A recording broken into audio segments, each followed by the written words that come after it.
Di sudut utara Suriah, tidak jauh dari perbatasan, ada sebuah kamp pengungsian yang lebih mirip kota darurat. Tenda-tenda putih berbaris rapat seperti hamparan kain raksasa yang dibentangkan di tanah gersang. Udara di sana berdebu, menusuk hidung, dan kalau sore tiba, angin membawa aroma pasir bercampur asap dari sisa-sisa kayu bakar. Anak-anak di kamp itu sudah terbiasa dengan suara jauh ledakan atau dentuman yang datang entah dari mana. Mereka tidak lagi terkejut, hanya sesekali menoleh, lalu melanjutkan permainan sederhana yang mereka ciptakan dari apa saja yang ada di sekitar. Bagi mereka, dunia seperti ini adalah hal biasa, karena banyak di antara mereka lahir di tengah konflik dan belum pernah merasakan kehidupan normal. Amira, seorang anak perempuan berumur 9 tahun, duduk di depan tenda bersama adiknya, Karim, yang baru berumur 5 tahun. Mereka sedang memungut kelereng dari pecahan kaca botol yang dipoles halus oleh pasir dan waktu. Kelereng itu bukan dibeli, tapi hasil karya tangan anak-anak yang tak pernah berhenti mencari cara untuk bermain di tengah keterbatasan. Amira, lihat, kelerengku lebih bulat, kata Karim sambil menunjukkan temuannya. Amira tersenyum tipis. Bagus, tapi jangan sampai pecah, nanti kita harus cari lagi. Di kamp itu, setiap keluarga punya cerita kehilangan. Ada yang kehilangan rumah, ada yang kehilangan ladang, ada yang kehilangan seluruh anggota keluarganya. Sebagian dari mereka sudah bertahun-tahun di sana, menunggu kesempatan untuk pulang, meski tak tahu kapan dan bagaimana. Air minum didapat dari truk tangki yang datang 2 kali seminggu. Ketika truk itu tiba, antrean langsung mengular panjang. Anak-anak ikut membantu membawa jerigen, meski terlalu besar untuk tangan kecil mereka. Makanan dibagikan oleh organisasi kemanusiaan, beras, kacang kering, tepung, kadang-kadang sedikit minyak dan garam. Tidak ada yang cukup, tapi semua saling berbagi. Sekolah resmi sudah lama tidak ada. Ada tenda yang difungsikan sebagai ruang belajar, tapi guru-gurunya datang dan pergi. Kadang tidak ada guru sama sekali selama berminggu-minggu.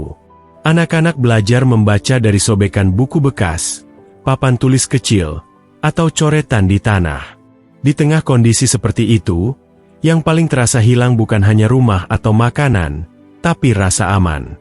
Malam hari adalah waktu yang paling sunyi sekaligus paling menegangkan. Angin meniup tenda, membuat suara gemerisik seperti langkah kaki. Sebagian anak kecil sering terbangun karena mimpi buruk. Namun, walau hidup begitu keras, ada satu hal yang tidak hilang dari anak-anak di kamp ini, rasa ingin tahu. Mereka selalu bertanya tentang dunia di luar pagar kawat berduri. Apakah di luar sana ada sekolah besar? Apakah ada taman bermain yang penuh ayunan? Bagaimana rasanya punya sepatu baru? Pertanyaan-pertanyaan itu sering dilemparkan pada para relawan atau orang dewasa yang baru datang ke kamp. Hussein, anak laki-laki berumur 11 tahun, terkenal sebagai yang paling banyak bertanya. Suatu hari, ia duduk di dekat pos logistik sambil menatap truk yang baru datang. "Pak, di negara Anda ada gunung salju?" tanyanya pada seorang relawan dari Eropa. Relawan itu tersenyum dan menjawab, "Ada, Hussein. Bahkan di musim panas pun saljunya tetap ada." Hussein hanya mengangguk, seolah menyimpan cerita itu untuk diceritakan lagi pada teman-temannya. Kehidupan di kamp juga punya aturan tak tertulis. Semua orang tahu siapa yang harus didahulukan saat antre makanan, biasanya para lansia dan ibu dengan bayi. Semua orang tahu kapan harus diam, kapan harus bergerak cepat. Anak-anak paham kalau ada suara siulan panjang dari arah pos keamanan, artinya semua harus masuk ke tenda. Tidak perlu dijelaskan, mereka sudah hafal isyarat itu sejak lama. Di tengah semua keterbatasan itu, hiburan mereka sederhana. Ada kelompok anak-anak yang bermain bola dari kain perca. Ada yang membuat layang-layang dari kantong plastik bekas. Ada pula yang suka duduk mendengarkan kisah-kisah orang tua tentang masa lalu, tentang kampung halaman yang katanya dulu penuh pohon zaitun dan sungai kecil. Amira sering menjadi pendengar setia kisah itu. Ia membayangkan kampung halaman ayahnya yang katanya punya taman bunga di depan rumah. Namun di hatinya, ia tidak benar-benar tahu apakah tempat itu masih ada. Hari-hari di kamp berjalan hampir sama setiap waktunya. Pagi dimulai dengan antre air atau makanan, siang panas terik membuat semua orang berdiam di tenda, sore kadang diisi dengan permainan atau obrolan, malam berakhir dengan suara doa yang lirih dari berbagai sudut. Tapi suatu sore yang tampak biasa, ada kabar beredar cepat di antara anak-anak. Besok akan ada guru baru di kamp. Tidak ada yang tahu siapa atau dari mana. Beberapa anak bersorak senang, tapi sebagian lain hanya mengangkat bahu, tidak terlalu berharap banyak. Mereka sudah sering mendengar kabar seperti itu, tapi guru yang datang biasanya hanya bertahan sebentar. Amira mendengar kabar itu dari Hussein.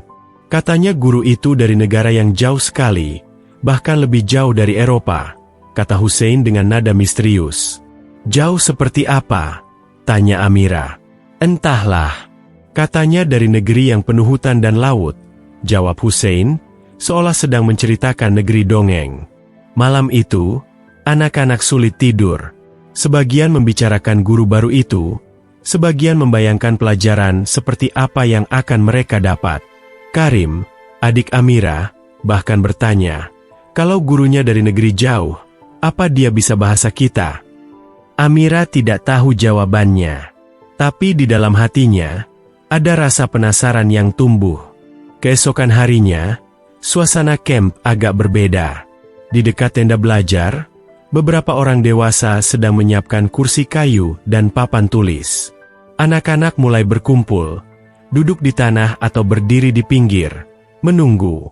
Dari kejauhan, tampak seseorang berjalan mendekat. Laki-laki itu mengenakan baju sederhana, ransel di punggung, wajahnya teduh, dan langkahnya mantap. Di tangannya, ia membawa sebuah tas kain besar. Tidak ada yang tahu apa isinya. Ketika ia tiba di depan anak-anak, ia tersenyum lebar dan berkata dalam bahasa Arab yang terbata-bata, Assalamualaikum, saya guru kalian yang baru. Anak-anak saling pandang. Ada rasa ingin tahu bercampur ragu di wajah mereka. Amira memperhatikan bahwa logat laki-laki itu terdengar asing. Tapi senyumnya hangat, seperti orang yang sudah lama mereka kenal. Hari itu, meskipun hanya perkenalan, ada sesuatu yang berbeda di udara kamp. Anak-anak merasa seperti sedang menunggu sesuatu yang besar. Mereka belum tahu bahwa kehadiran guru itu akan mengubah hari-hari mereka, memberi mereka pelajaran yang tidak hanya soal membaca atau berhitung, tapi juga soal harapan. Dan harapan, di tempat seperti kamp pengungsian ini, adalah barang yang sangat langka. Nama laki-laki itu adalah Pak Hasan. Umurnya sekitar 40-an, kulitnya sawo matang, matanya tajam tapi ramah. Dari logat bicaranya, jelas ia bukan orang Arab. Namun, ia berusaha keras mengucapkan setiap kata dalam bahasa Arab sejelas mungkin, meski kadang terdengar lucu bagi anak-anak. Hari pertamanya di kamp diisi dengan perkenalan. Ia menulis namanya di papan tulis dengan huruf Arab yang agak miring. Lalu, dengan tersenyum, ia berkata, "Kalau di negeri saya, orang memanggil saya Pak Guru Hasan. Tapi kalian boleh memanggil saya Pak Hasan saja." Hussein yang duduk di barisan depan mengangkat tangan. "Pak, negeri Bapak di mana?" Pak Hasan menjawab sambil menepuk dadanya. "Saya dari Indonesia. Jauh sekali dari sini. Kalau mau ke sana, harus naik pesawat berhari-hari." Anak-anak langsung saling berbisik. Mereka belum pernah mendengar nama Indonesia. Amira yang duduk di baris tengah bertanya polos, "Apakah di Indonesia ada perang seperti di sini?" Pak Hasan terdiam sebentar, lalu berkata pelan, "Dulu pernah. Tapi sekarang tidak. Kami hidup damai, meski tidak semua orang kaya. Di negeri saya, ada laut biru, gunung tinggi, dan hutan lebat. Banyak sekali pulau, sampai kita bisa tersesat kalau tidak tahu jalan." Mata anak-anak membesar mendengar cerita itu. Bagi mereka, laut biru dan hutan lebat hanya ada di buku atau cerita orang tua. Pak Hasan kemudian mengeluarkan sesuatu dari tas kain besar yang ia bawa kemarin. Isinya buku-buku tipis, beberapa pulpen, dan seikat kertas gambar. Kita akan belajar membaca, menulis, dan berhitung, katanya. Tapi lebih dari itu, kita akan belajar bagaimana bekerja sama, saling menghargai, dan tidak menyerah walau hidup sulit. Kata-kata itu terdengar sederhana, tapi di kamp pengungsian, maknanya dalam sekali. Anak-anak di sini terbiasa memikirkan cara bertahan hidup, bukan masa depan. Pelajaran pertama hari itu dimulai dengan hal-hal ringan. Pak Hasan meminta anak-anak menulis nama mereka di selembar kertas. Banyak yang menulis dengan huruf goyang, sebagian bahkan belum bisa menulis sama sekali. Pak Hasan tidak marah, justru tertawa kecil sambil membantu mereka satu persatu. Tidak apa-apa kalau salah, yang penting mau mencoba, katanya sambil membetulkan huruf milik Karim yang mirip coretan ayam. Setelah menulis, ia bercerita lagi tentang Indonesia. Tentang sawah yang hijau luas, tentang perahu yang melintasi sungai, dan tentang anak-anak yang pergi sekolah naik sepeda. Hussein yang sejak tadi memperhatikan bertanya, "Pak, kalau di Indonesia, anak-anak bisa bermain bebas?" Pak Hasan tersenyum. "Ya, mereka bisa. Tapi di sana juga ada anak-anak yang harus bekerja membantu orang tua. Dunia ini tidak selalu adil, Hussein. Tapi kita bisa membuat hidup lebih baik dengan belajar dan saling menolong." Di sela-sela pelajaran, Pak Hasan kadang menggunakan bahasa tubuh untuk menjelaskan kata-kata yang sulit. Ketika ia menceritakan tentang gunung, ia menggambar segitiga besar di papan tulis. Ketika ia bicara tentang laut, ia membuat gerakan gelombang dengan tangannya. Anak-anak tertawa setiap kali ia beraksi. Hari-hari berikutnya, suasana di tenda belajar berubah. Anak-anak yang biasanya malas datang, kini mulai berkumpul lebih awal. Mereka menunggu Pak Hasan dengan antusias, ingin tahu cerita apa yang akan ia bawa hari itu. Bahkan anak-anak yang lebih besar, yang biasanya sibuk membantu orang tua, mulai meluangkan waktu untuk ikut. Pak Hasan punya kebiasaan unik. Sebelum pelajaran dimulai, ia selalu meminta semua anak berdiri membentuk lingkaran. Lalu ia berkata, "Kita adalah satu tim. Kalau satu sedih, yang lain ikut menghibur. Kalau satu berhasil, yang lain ikut bangga." Kebiasaan ini membuat anak-anak merasa punya ikatan baru. Mereka mulai saling membantu. Jika ada yang kesulitan menulis, temannya akan membimbing. Jika ada yang tidak hadir, yang lain akan membawakan catatan untuknya. Suatu sore, setelah pelajaran selesai, Amira memberanikan diri bertanya, "Pak, kenapa Bapak datang ke kamp ini? Kan Bapak bisa tinggal di negara Bapak yang aman." Pak Hasan menatap Amira lama, lalu menjawab, "Karena saya tahu, di tempat seperti ini, anak-anak butuh harapan. Kalau tidak ada yang memberi harapan, kalian akan tumbuh tanpa percaya diri. Dan saya tidak mau itu terjadi." Jawaban itu membuat Amira terdiam. Ia belum pernah mendengar orang dewasa bicara seperti itu. Hari berganti minggu, dan semakin banyak anak yang datang ke tenda belajar. Orang tua mereka pun mulai memperhatikan perubahan sikap anak-anak. Mereka lebih bersemangat, lebih sopan, dan lebih mau membantu. Beberapa orang tua bahkan mulai datang diam-diam, berdiri di luar tenda, mendengarkan pelajaran Pak Hasan. Suatu hari, Pak Hasan membawa sebuah benda yang dibungkus kain merah. Anak-anak penasaran. "Ini apa, Pak?" tanya Hussein. Pak Hasan tersenyum, lalu membuka bungkusan itu. Ternyata di dalamnya ada sebuah bendera merah putih yang dilipat rapi. "Ini bendera Indonesia," katanya. Anak-anak memandangi bendera itu dengan takjub. Warna merahnya tegas, putihnya bersih. Bagi mereka, bendera adalah simbol yang besar, sesuatu yang hanya terlihat saat perayaan atau di pos militer. "Nanti, saya akan mengajarkan kalian sebuah lagu dari negeri saya," kata Pak Hasan.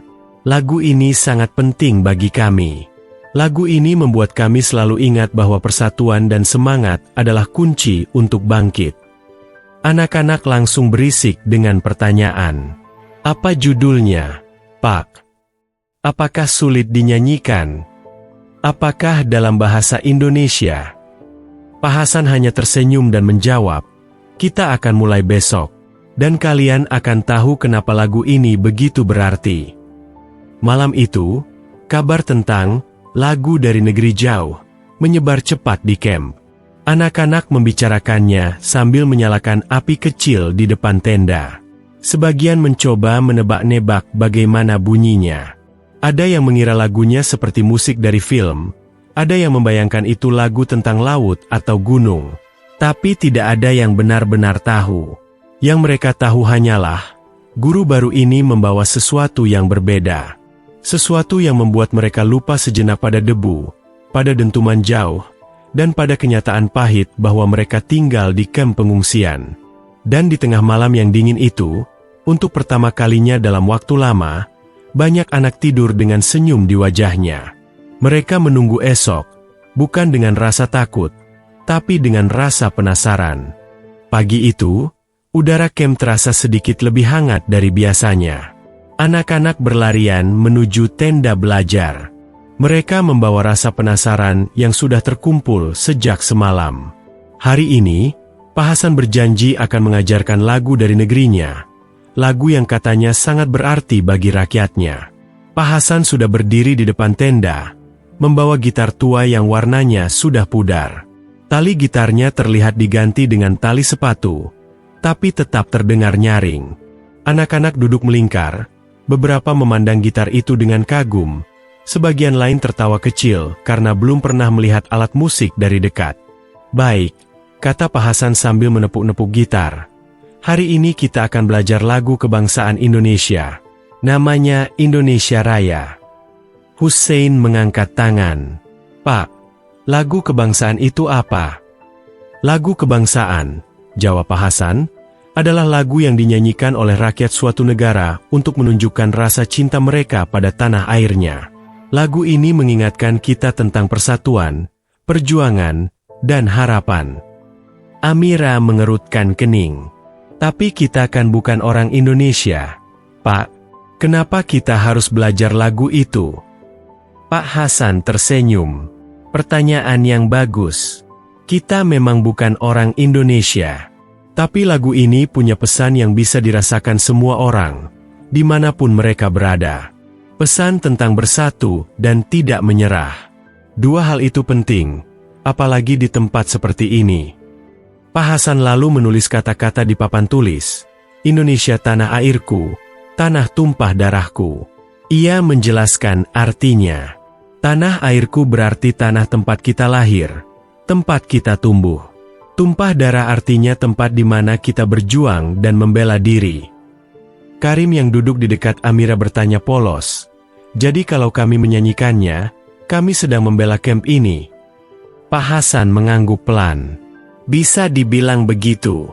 Lagu ini akan kita nyanyikan bukan untuk menjadi orang Indonesia, tapi untuk mengingatkan kita semua bahwa dimanapun kita berada, kita harus saling menjaga dan mendukung. Pelajaran pun dimulai.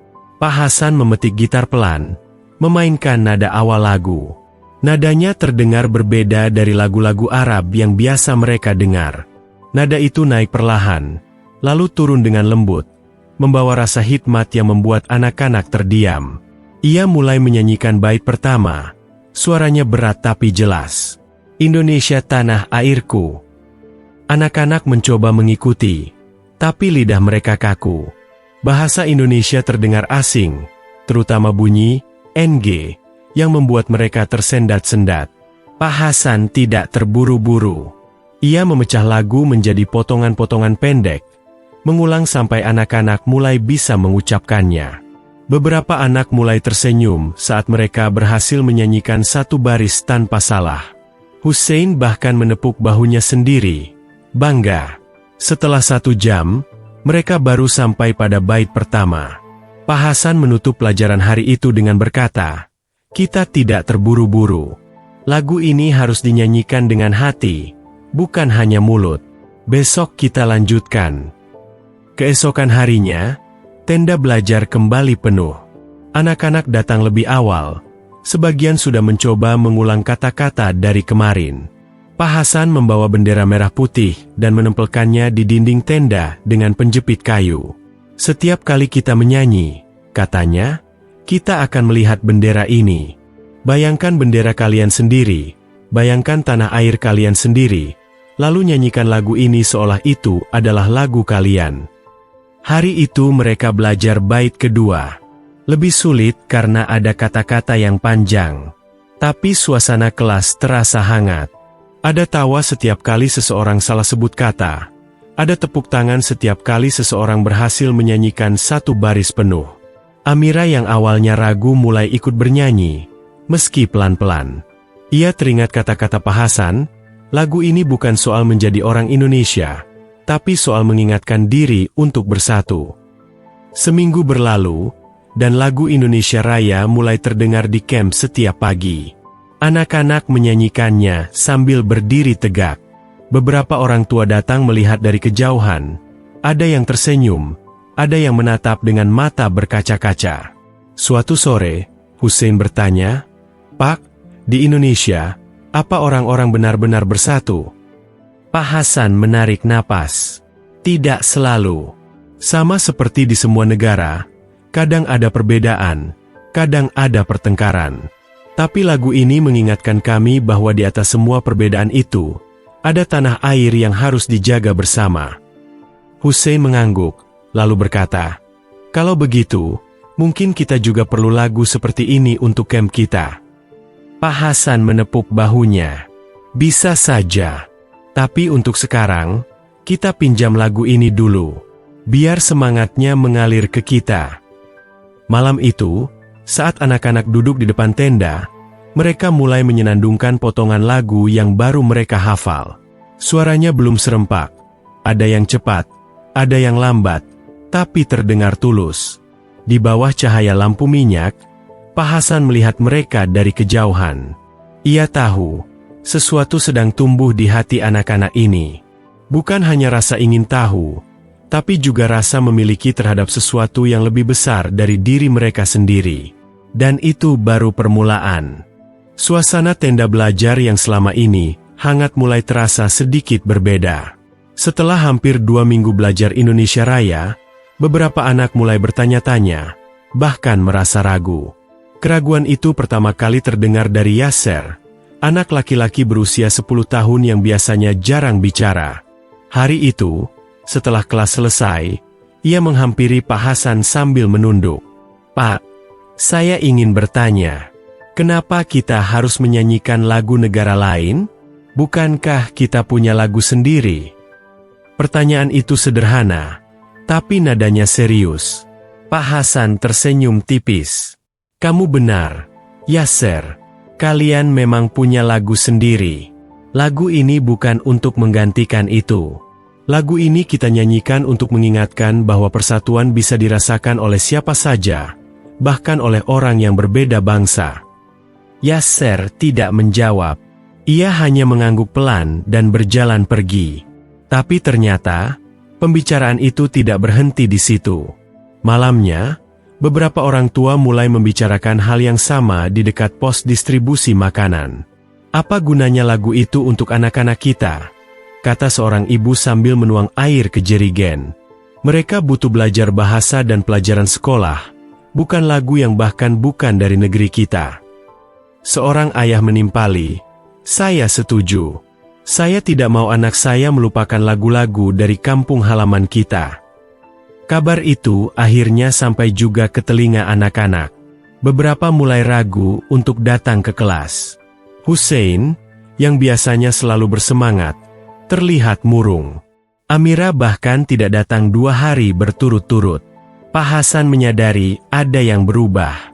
Hari ketiga, ia memutuskan untuk mengajak semua anak bicara. Tanpa gitar, tanpa papan tulis, ia berdiri di tengah lingkaran anak-anak. "Saya dengar kalian mulai ragu," katanya perlahan. "Itu wajar. Kalian punya hak untuk bertanya dan memilih." Hussein mengangkat tangan. "Pak, Saya suka lagu ini. Tapi, kenapa kita tidak menyanyikan lagu kita sendiri saja? Pak Hasan duduk di lantai tanah, sejajar dengan anak-anak. Dengarkan saya. Lagu ini bukan untuk menggantikan lagu kalian. Lagu ini seperti cerita dari sahabat jauh. Ketika saya kecil di Indonesia, saya juga belajar lagu-lagu dari negara lain. Bukan untuk menjadi mereka, tapi untuk memahami bahwa perjuangan itu universal. Amira yang selama ini diam akhirnya bicara. Tapi orang tua saya bilang, kami harus ingat kampung halaman kami, bukan negara lain. Pak Hasan menatapnya penuh perhatian. Amira, justru dengan mengingat perjuangan negara lain, kita bisa semakin menghargai perjuangan kita sendiri. Lagu ini hanya jembatan. Lewat lagu ini, saya ingin kalian percaya bahwa di luar sana, ada orang-orang yang peduli pada kalian. Anak-anak terdiam. Tidak semua langsung mengerti, tapi nada suara Pak Hasan membuat mereka mau mendengarkan. Untuk menenangkan suasana, hari itu Pak Hasan mengubah rencana. Alih-alih berlatih menyanyi, ia mengajak anak-anak bermain permainan tradisional Indonesia yang ia buat dari tali rafia dan batu kecil. Tawa mulai kembali terdengar, meski ragu di hati sebagian anak belum hilang. Malamnya, Pak Hasan duduk sendirian di tenda kecilnya. Ia menulis sesuatu di buku catatan. Anak-anak mulai goyah. Mungkin aku harus membuat mereka melihat bahwa lagu ini bukan sekadar nada dan kata-kata. Keesokan harinya, Pak Hasan membawa sebuah foto besar. Foto itu bergambar anak-anak Indonesia dari berbagai daerah, berdiri bersama dengan pakaian tradisional, memegang bendera merah putih. Ia menunjukkannya kepada murid-muridnya. Lihat mereka, kata Pak Hasan. Anak-anak ini berbeda-beda suku, bahasa, dan agama. Tapi mereka menyanyikan lagu yang sama. Itu membuat mereka merasa satu keluarga besar. Bayangkan kalau kalian, di camp ini, juga punya rasa seperti itu. Kalian akan lebih kuat. Yasser memandang foto itu lama, lalu berkata, jadi maksud Bapak, kita juga bisa menjadi keluarga, meski bukan dari negara yang sama. Pak Hasan tersenyum. Ya, betul. Lagu ini hanya alatnya. Yang penting adalah rasa kebersamaan itu.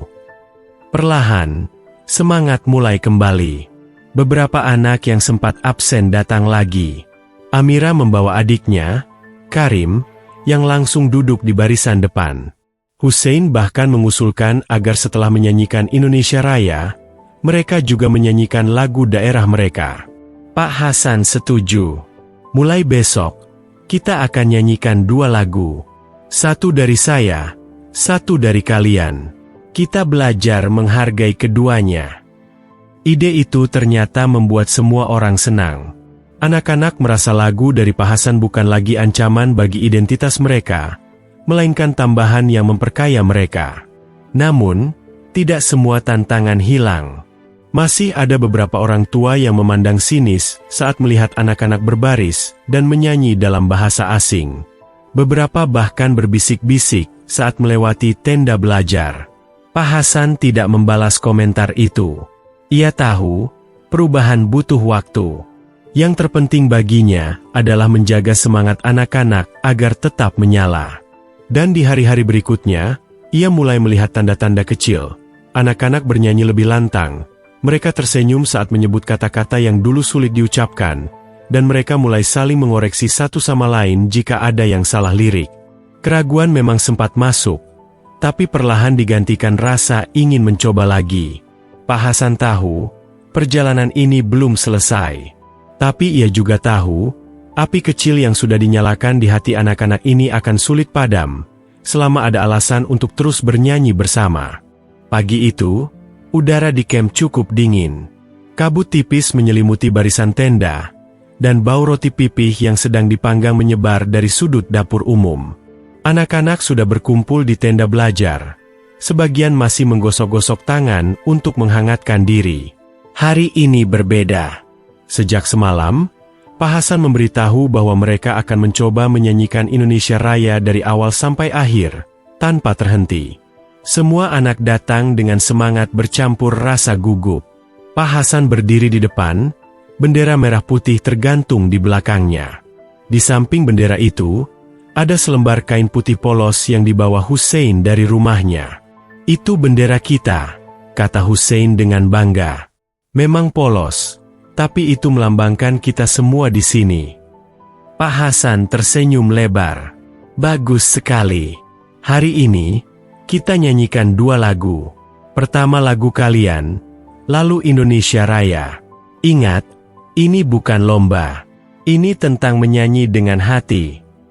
Anak-anak berdiri berbaris. Hussein di baris depan, Amira memegang tangan adiknya Karim. Yasser, yang dulu ragu, kini berdiri tegap di sisi kanan barisan.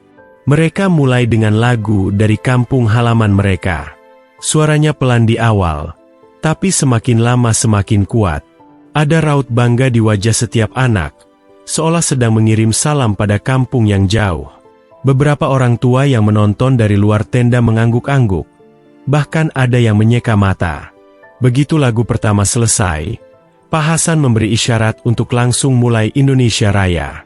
Gitar tua di tangannya mengalunkan nada pembuka. Anak-anak menatap bendera merah putih, lalu mulai bernyanyi. "Indonesia tanah airku, tanah tumpah darahku." Awalnya masih terdengar beberapa suara yang salah nada, tapi mereka terus bernyanyi. Suara Hussein lantang, Amira bernyanyi sambil tersenyum pada Karim, dan Yasser terlihat berusaha keras mengucapkan kata-kata yang sulit.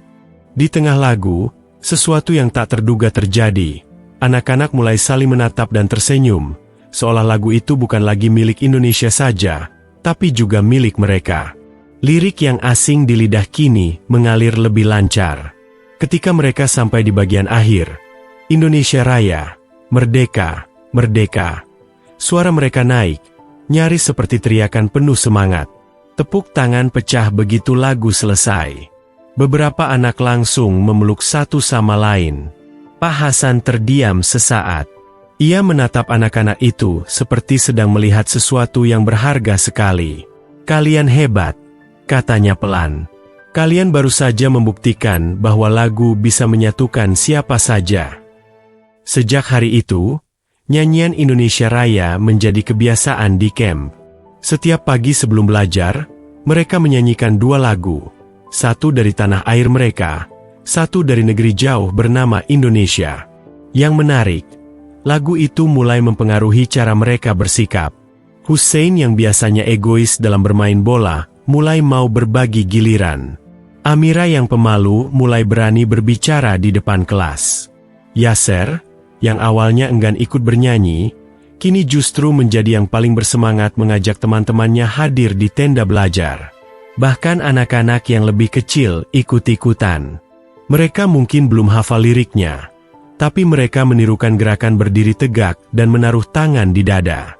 Karim, yang baru 5 tahun, selalu berteriak, "Merdeka!" di akhir lagu, membuat semua tertawa. Lambat laun, nyanyian itu terdengar di luar jam pelajaran. Ada anak yang menyanyikannya sambil membawa air dari truk tangki. Ada yang bersenandung pelan saat menjaga adik.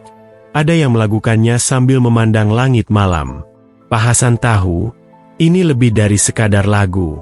Lagu itu menjadi simbol baru di camp. Simbol bahwa mereka bisa bersatu, bahkan ketika latar belakang mereka berbeda. Suatu sore, Pak Hasan duduk bersama beberapa orang tua di dekat dapur umum. Salah satu dari mereka, seorang pria tua bernama Abu Salim, berkata, "Awalnya saya ragu, Pak Hasan.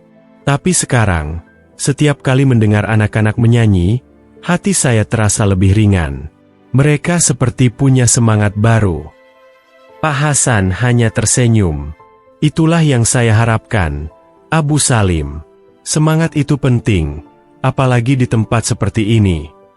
Malam itu, di tenda kecilnya, Pak Hasan menulis di buku catatan, "Hari ini mereka bernyanyi dengan sepenuh hati. Lagu ini bukan lagi milik Indonesia saja. Sekarang, lagu ini juga milik mereka." Dan tanpa disadari, persatuan kecil yang terjalin lewat nyanyian ini sedang mempersiapkan camp untuk sebuah hari besar yang akan datang. Hari di mana seluruh dunia akan mendengar suara mereka. Hari itu datang lebih cepat dari yang dibayangkan. Sejak pagi, udara di kamp terasa berbeda. Matahari memang sama, masih cerah seperti biasa, tapi suasana hati semua orang seperti diaduk menjadi satu, gugup, bersemangat, dan penasaran. Anak-anak berlarian ke kelas darurat yang terbuat dari papan kayu dan terpal biru. Di tangan mereka, ada yang membawa botol air, ada yang menggenggam kertas lirik yang sudah mulai lusuh, dan ada yang sekadar memegang tangan temannya erat-erat. Rafiq, yang biasanya paling ribut, kali ini terlihat serius.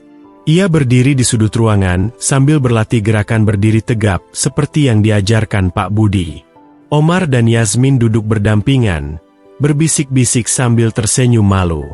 Semua tahu, hari ini mereka akan menyanyikan Indonesia Raya di depan seluruh penghuni camp dan juga tamu-tamu dari luar. Pak Budi sudah berdiri di depan kelas sejak subuh. Ia memeriksa satu persatu muridnya, memastikan suara mereka siap dan semangat mereka tidak kendor.